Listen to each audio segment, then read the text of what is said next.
this video we are going to see about off-the-job training. So one of the methods of providing training to the employees is off-the-job training. In this off-the-job training, the workers or the new recruits or the new employees learn that particular job or learn about that particular job away from the actual work floor.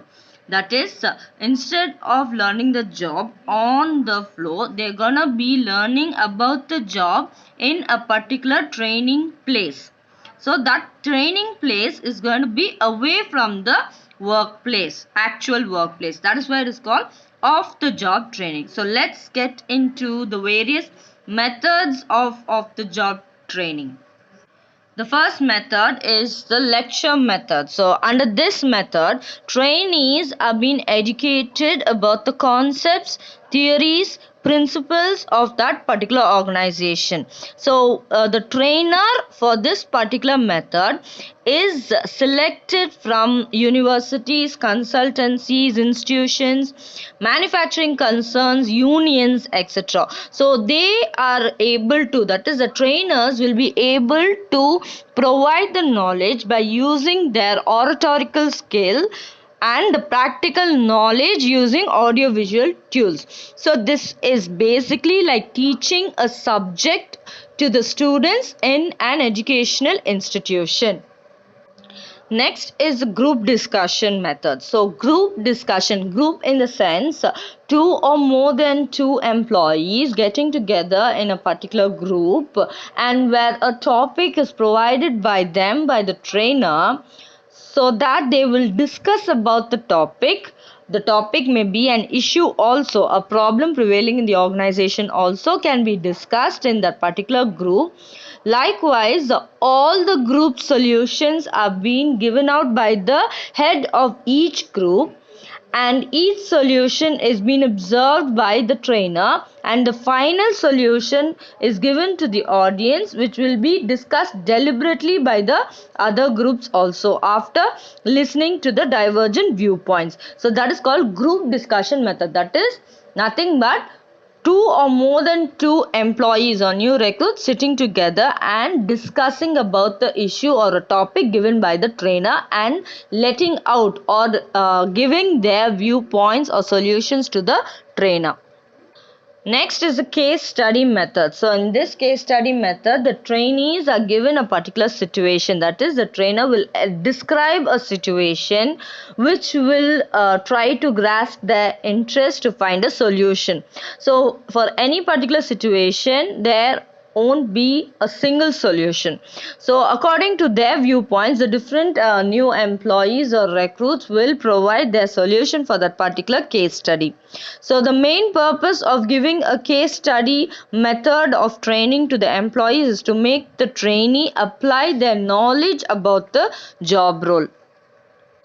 The next is the role play method. So under this method, trainees are explained a situation and assigned roles. So according to this is just like acting out a drama. So there are no prepared dialogues or anything like that. A random role is given to a trainee and asked to act it out. So for example, a trainee may be asked to act as a customer, as a salesperson, as a sales representative, as a CEO, as a manager. So any job role given to him, he must accept it and act it out, and he must perform what kind of job role that particular role is given to him.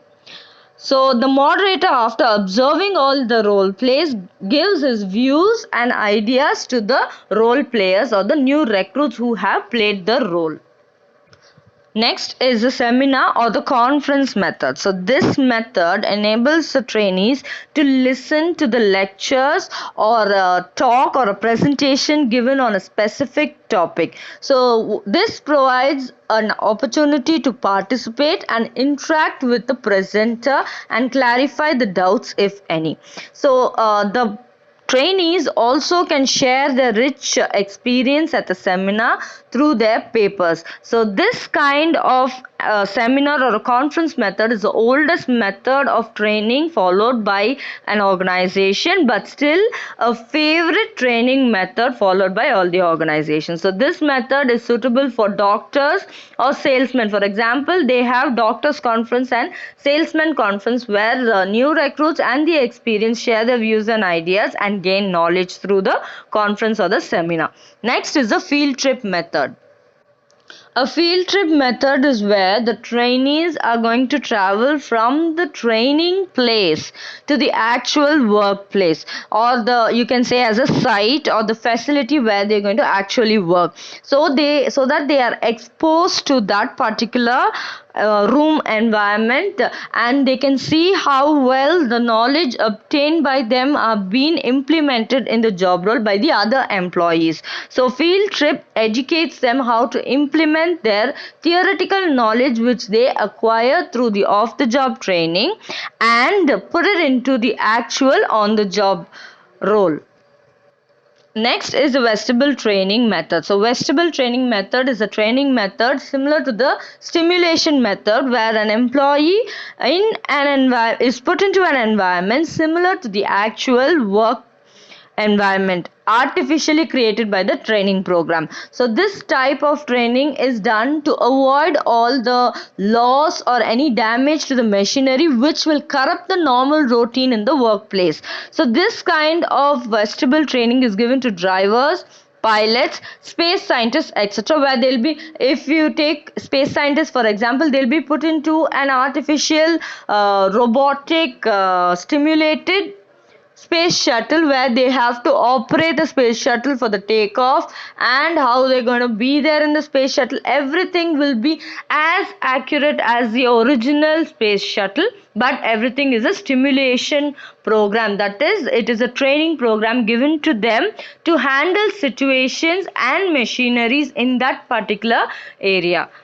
The next method is e-learning method. So e-learning is the use of technological process to access a classroom or an office. So what we as teachers and students use during this pandemic situation is nothing but e-learning method. So this is where information can pass over the internet at any time, and the cost of e-learning is also less, where in the other methods the organizations have to recruit or have to spend on the lectures, seminars, the place, the venue, and the other accessories for that particular training program. So this method is cost saving and time saving for the organization. Next is a demonstration training method. So in this method, it is nothing but a visual display of how something works or how to do something. Is called as a demo or a demonstration. So the trainer shows the trainees how to perform the job and how to do the task of that particular job role. Lastly is the programmed instruction method. So under this method, the subject matter which has been learnt by the employees or the new recruits are put to test.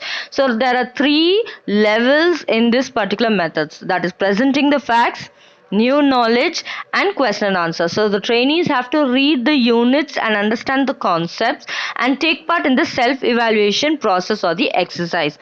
So as the trainees succeed in each and every unit, the trainee is allowed to go to the next level of the training program. So there are other format for these, that is, they are published in the form of printed books, table, interactive videos, and other formats also. So besides, there are a number of other advanced methods of training of the employees which will be taught to the students at their higher studies. So that is the end of the off-the-job training process. There are totally 10 off-the-job training process which will be given to the employees far from their actual workplace.